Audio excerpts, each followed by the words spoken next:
नमस्कार साथियों, सभी भाई बहनों के लिए राम राम और स्वागत है आप सभी का हमारे खुराना क्लासेस यूट्यूब चैनल पर। आज आपको मैं रीट पात्रता से संबंधित जो 5वां विकल्प है आपका, इसके बारे में बताने जा रहा हूँ पूरी प्रक्रिया को। इसमें कैसे मार्किंग आपकी कटेगी, नेगेटिव मार्किंग कैसे होगी। तो अगर आप चैनल पर पहली बार आए हैं तो चैनल को सब्सक्राइब कर लेना और कमेंट करने से पहले पूरा वीडियो अंत तक देखना, तब जाके आपको पूरी की पूरी प्रोसेस दिमाग में बैठ पाएगी। हालांकि आप सबको पता है कि रीट पात्रता की जो परीक्षा है उसमें कोई भी नेगेटिव मार्किंग नहीं होती है, लेकिन आरबीएसई बोर्ड ने इस बार रीट पात्रता को लेकर भी 5वां विकल्प आरपीएससी बोर्ड और कर्मचारी चयन बोर्ड की तर्ज पर जारी कर दिया है। आपके रीट पात्रता के पेपर में भी 5 विकल्प होंगे, ये ध्यान रखें। जैसे अभी कृषि पर्यवेक्षक का पेपर हुआ, महिला सुपरवाइजर का पेपर हुआ, सीईटी का पेपर हुआ ग्रेजुएशन वाला, सब में 5-5 विकल्प आए थे। हर प्रश्न में 5 विकल्प थे। इस बार आपको रीट पात्रता में भी और रीट मेंस में भी आपको 5 विकल्प देखने को मिलेंगे। ठीक है, क्वेश्चन के 5 ऑप्शन मिलेंगे। 5वां जो ऑप्शन होगा वो आपका अनुत्तरित उत्तर होगा। उसका मतलब है कि आप इसका उत्तर नहीं जानते। अब इसके 5वें विकल्प देने से विद्यार्थियों को नुकसान होगा साथियों। वो कैसे होगा मैं आपको पूरा बता रहा हूँ। मान के चलते हो आपके पास कोई क्वेश्चन आ जाता है। ओके, कोई भी क्वेश्चन है कि राजस्थान की राजधानी, ध्यान से सुनिए आप लोग, राजस्थान की राजधानी क्या है बताइए साथियों। ये क्वेश्चन आपको दे दिया। इसके 4 ऑप्शन आपको मिल जाते हैं, जैसे जोधपुर, ठीक है, ऑप्शन बी मिल गया आपको बीकानेर, पूरा समझिए आप लोग। ऑप्शन सी मिल गया आपको जयपुर, ठीक है, ऑप्शन डी मिल गया आपको दिल्ली। ये आपके 4 ऑप्शन, और उसके बाद 5वां ऑप्शन मिलेगा आपको अनुत्तरित उत्तर। अनुत्तरित उत्तर। अब ऐसा स्थिति अगर आपको मिलती है 5 विकल्पों की, आपको अगर प्रश्न का आंसर आता है तब तो आप ठीक भर देंगे।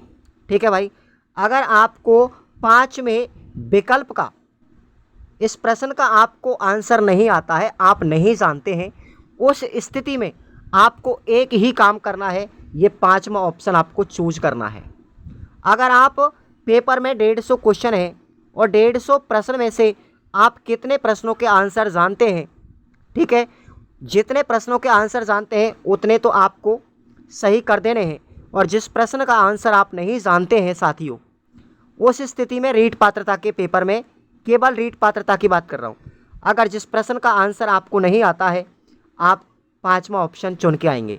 किसी भी प्रश्न को खाली नहीं छोड़ना है। अगर प्रश्न का आंसर आप नहीं जानते हैं तो 5वां ऑप्शन भर के आएंगे ही आएंगे, ये अनिवार्य है। अगर आपने 5वां ऑप्शन नहीं भरा तो ध्यान रखेंगे 150 प्रश्न में से अगर आपने 10% क्वेश्चन पेपर के, जैसे 15 क्वेश्चन आपने छोड़ दिए जिनमें आपने कोई भी ऑप्शन नहीं भरा, उस स्थिति में आप लोग 15 क्वेश्चन से अगर ऊपर पहुंच जाते हैं, 16 क्वेश्चन ऐसे हैं आपके 150 में से जिनके आपने ऑप्शन कुछ भी नहीं भरा, 5वां विकल्प भी नहीं भरा, उस स्थिति में आप लोग अनक्वालिफाइड होंगे, पेपर से बाहर होंगे। ये तो पहला नियम है। दूसरा नियम है कि अगर आपने 5वां ऑप्शन नहीं भरा, जिस प्रश्न का आप आंसर नहीं जानते हैं, उस प्रश्न का अगर आपने 5वां ऑप्शन नहीं भरा तो ध्यान रखना आप लोगों का 1/3 नंबर कटेगा। आपका 1/3 नेगेटिव मार्किंग होगी 5वां विकल्प नहीं भरने पर। हालांकि अगर आपने सभी प्रश्न कर दिए, ठीक है भाई, सभी प्रश्नों को आप जानते हैं और उनके आंसर आपने कर दिए, और 5वें विकल्प का आंसर आप नहीं, 5वां विकल्प भर दिया जिन प्रश्नों के आप उत्तर नहीं जानते हैं, तो उस स्थिति में आपका कोई भी नंबर नहीं कटेगा। ये कान खोल के सुन लीजिए आप लोग, ये गलती आप लोग बिल्कुल भी नहीं करें। अगर आप किसी प्रश्न का आंसर नहीं जानते हैं तो उस स्थिति में आपको ऑप्शन ई, अनुत्तरित उत्तर वाला ऑप्शन अनिवार्य है चूज करना। अगर आप चूज नहीं करेंगे तो 1/3 आपका आंसर कटेगा, 1/3 नेगेटिव मार्किंग होगी पात्रता में भी। ये ध्यान से समझ लीजिए। हालांकि पेपर में कोई नेगेटिव मार्किंग नहीं है, लेकिन ये 5वां विकल्प आपको नुकसान पहुंचा सकता है उस स्थिति में अगर आपने 5वां ऑप्शन नहीं भरा तो। देखिएगा यहाँ पर ये रूल है, रीट पात्रता में गलत उत्तर करने की स्थिति में कोई भी नेगेटिव मार्किंग नहीं की जाएगी।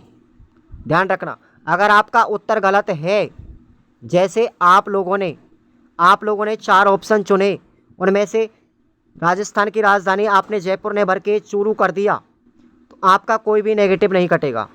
अगर आप लोग उसका उत्तर नहीं जानते हैं और उस स्थिति में आपने 5वां विकल्प भी नहीं चुना, तो ध्यान रखें नेगेटिव मार्किंग 1/3 होगी, पहली कंडीशन। इस प्रकार से अगर आपने 10% से अधिक 150 में से यानी कि 15 प्रश्न से अधिक यानी 16 क्वेश्चन भी अगर आपके पहुंच गए जिनमें आपने कोई भी विकल्प नहीं भरा, उस स्थिति में आप लोग ध्यान रखना परीक्षा से बाहर कर दिए जाओगे। ये रूल है, इस बार नए पैटर्न में लागू कर दिया है। कुछ समझ में आया हो तो एक बार आप लोग ज़रूर वीडियो को लाइक करेंगे।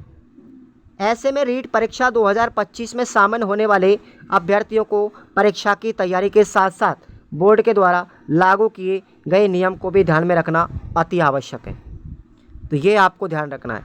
अब रहती है बात BSTC प्रथम वर्ष वाले विद्यार्थी, द्वितीय वर्ष वाले विद्यार्थी भी कान खोल के सुन लीजिए। जो विद्यार्थी द्वितीय वर्ष में इस वर्ष, मैं आज वीडियो बना रहा हूं तो आज की तिथि को ही मानिए, अगर आप द्वितीय वर्ष में अध्ययनरत हैं, वो सभी विद्यार्थी इसमें पात्र माने जाएंगे। उसका कारण है कि आप लोग अपीयरिंग से फॉर्म भरेंगे सभी के सभी और क्वालिफाइड होंगे जिन विद्यार्थियों का वर्ष 2022 में एडमिशन हुआ था। BSTC करने वाले ध्यान रखें, या फिर B.Ed करने वाले विद्यार्थी जो फाइनल ईयर में हैं, BSTC वाले जो फाइनल ईयर में हैं, वो सब के सब इस रीट में पात्र माने जाएंगे। रहती है बात BSTC 2023 वाले विद्यार्थियों की जिनका एडमिशन हुआ 23 में, या फिर जिनकी प्रथम वर्ष फिलहाल में अध्ययनरत है, ठीक है, अथवा जिनकी एग्ज़ाम अभी तक नहीं हुए प्रथम वर्ष वालों की, वो विद्यार्थी आज की डेट की अगर मैं बात करूं तो वो इस कंडीशन में अनक्वालिफाइड हैं, आप पात्र नहीं माने जाओगे। समझ में आया मेरी बात? तो ये आपको थोड़ा सा मैंने 2-3 नियम बताए हैं, ये आप लोग ध्यान रखेंगे। हालांकि आप लोग कमेंट कर रहे हो वो सब मुझे पता है अच्छे से, लेकिन आपको भी हर नियम से वाकिफ़ होना पड़ेगा।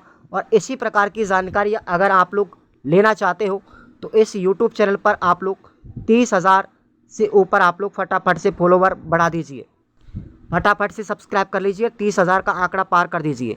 भाइयों, सभी BSTC करने वाले विद्यार्थियों के लिए हमने ये कोर्स लॉन्च करे हैं ना, इनको आप लोग ज्वाइन कर लो, ताकि कोई भी विद्यार्थी जो सेकेंड ईयर में है वो रीट की तैयारी करेगा, उससे पहले आपको BSTC में बैक नहीं लगानी है भाई। कहीं ऐसा ना हो कि रीट के चक्कर में तुम्हारी बैक लग जाए, है ना। तो रीट में बैक मत लगाना भाई, BSTC में बैक मत लगवाना, बिल्कुल क्लियर कर लो पूरी तरीके से, ताकि बाद में चल के आप लोग रीट में पास हो जाओ, है ना, और उसके बाद आपकी BSTC में बैक लग जाए तो सारी मट्टी पलित हो जाएगी पूरी तरीके से। ऐसा नहीं होना चाहिए। और रीट की तैयारी करने वाले विद्यार्थी ये सुपर डुपर जो आपकी MCQ बैच सीरीज़ है, खुराना क्लासेस ऐप पर जाएंगे और अपने मनचाही कोर्स को आप लोग ज्वाइन करेंगे। चाहे वो रीट पात्रता का है, 5 सब्जेक्ट का, उसको ज्वाइन करो। मैं दावे के साथ में कहता हूँ ये कंटेंट आपके लिए बड़ी बड़ी कोचिंगों से बेहतर मिलेगा और नाम मात्र की सीरीज़ है। पेमेंट बहुत कम है, इसका प्राइस 151 में 151 रुपये में पात्रता का 5 सब्जेक्ट टॉपिक वाइज है। और जीके वाली जो है मेंस की तैयारी कर रहे हैं उनके लिए राजस्थान जीके है, कंप्लीटली 100 नंबर का मैटर, ये भी टॉपिक वाइज है 159 रुपये में। और बाकी जो आपकी सब्जेक्ट होंगी मेंस को लेकर के, उनके भी MCQ बैच जल्दी ही लागू किए जाएंगे, जल्दी एप्लीकेशन पर आएंगे। आप सबके सब तब तक अपनी तैयारी पर ध्यान दीजिए, ठीक है भाई। चैनल को सब्सक्राइब करके रखो और वीडियो अगर मेरी इन्फॉर्मेशन अच्छी लगे तो आप लोग वीडियो को ज़रूर लाइक करना है, शेयर कर दीजिए इसको। आप लोग समझ गए होंगे शायद मेरी इन्फॉर्मेशन को, 5वें विकल्प की जो कंडीशन मैंने आपको बताई वो क्या रही होगी। Thank you so much.